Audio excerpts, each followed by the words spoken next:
StormWatch 12 weather with meteorologist Oliver Smith. Good morning, everybody. Very, very beautiful morning here in Medford and really all of Southern Oregon and Northern California. Just some high clouds in the vicinity, but other than that, very quiet overall. It's 53 degrees right now in Medford. So a good morning to head out, maybe say walk your dog, or if you're heading to work, very pleasant morning overall. So the high temperatures for yesterday were really warm. Today, we're not going to be quite as warm because we're going to start seeing the leading edge of our next system move into the area. So the high pressure that gave us the warm temperatures yesterday has shifted off towards the east. So we're going to see increasing clouds for today from the next atmospheric river that'll be moving into the region. So current temperatures for right now, we're looking at 40s and 50s east of the Cascades, generally between about 45 to 50 degrees, 50 right now for Klamath Falls. A nice mild 58 degrees right now in Mount Shasta City, 55 in Grants Pass, a cooler 48 degrees in Brookings. Remember when you had the Chetco effect yesterday? Oh boy, it feels so much nicer this morning. So the forecast for today, we're looking at 66 for Brookings, right around 80 degrees for the Rogue and Shasta Valleys, give or take a degree or two. So it'll be a little bit cooler for today, but we'll be looking at clouds on the increase all day long. East of the Cascades, we're going to be generally looking at mid 70s, still upper 50s out towards Crater Lake. So our stormcast for today, we're going to be looking at clouds, like I said, gradually increasing throughout the day. It may block out the sun late in the day, but it's going to just take its time in terms of the clouds getting thicker and thicker, because they'll eventually get thicker and thicker, especially for tonight. And then once we get towards Sunday, then they're really going to get thick, because you can see our next rain system is offshore. It's already starting to rain up to our north. And once we get towards the mid-morning hours, then we'll start seeing that chance of rain develop along the Oregon coast. Now, once we go into the afternoon, we'll start seeing those bands of rain starting to try to filter inland.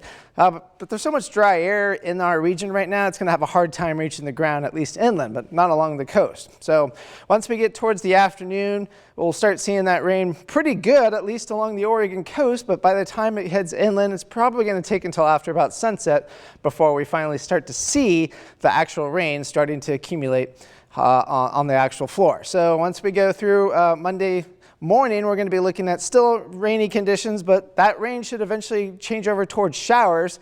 And then we may get another shot once we get towards early on Tuesday morning from a system that's just going to graze us to the north. But for the most part, most of the rain should be gone from the area. Now, how much rain are we going to be looking at from this particular system? Well, about 1 inch to 1.5 inches along the Oregon coast. Once we go inland, it won't be as much, obviously, but we could maybe get 1/4 of an inch here into the Rogue Valley, maybe up to 1/3 of an inch, kind of like what Grants Pass is showing. But down to our south, down to our east, maybe 1/10 of an inch of rain. But by the time we get up towards the north, up towards, say, Chiloquin, for example, we could be looking at 1/4 of an inch or a little bit more. So the closer you get to the Cascades, the better chance you are going to see for some rain. So the system that gave us the cool weather pushed it off towards the east. Here's our system that's going to be moving in, and that's going to give us the significant rain, which will be the first rain that we've had in quite some time. So this is really good news. By the time we get towards Tuesday, we're going to be looking at high pressure building in from the south, and it's going to get pretty toasty throughout our region. Now, there's some conflicting data in terms of whether the actual hottest temperatures are going to be right over us, or if it's actually going to shift off towards the east and we get into a southwesterly flow, which would be less hot, but it is entirely possible. We'll keep an eye on that. In fact, here's another viewpoint you can see, and you can see there we'd be in a southwesterly flow, so that's kind of what I was just showing. So I'll have to keep an eye on that in the days to come, because that'll definitely affect temperatures. Either way, it's still going to be well above average. So here's your forecast for the Oregon coast. Temperatures into the 60s through Tuesday, and then climbing back into about 80 degrees once we get towards Wednesday and Thursday, at least for Brookings.